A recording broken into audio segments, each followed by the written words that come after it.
Hi friend, দেখুন আজ হঠাৎ নদী ভর্তি হয়ে বৃষ্টি জল এতে পুরো নদী ভর্তি হয়ে আমাদের রাস্তার উপর দিয়ে যাচ্ছে জল।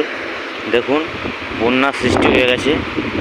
আপনারা দেখুন, এটা চন্দ্রকোনা টাউন 2 নম্বর ব্লক, আমাদের বারুইঘাট এলাকায় এই অবস্থা, ভয়াবহ অবস্থা।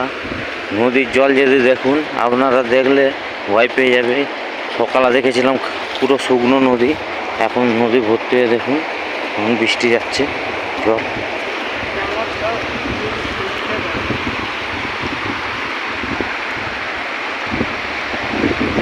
এখানটা কেটে যাবে, এখানটায় কাটবে, এখানটা সেই এগিটা সে খুঁটির সেদিকটা হাফটায় বেশি কেটে চলে এসছে।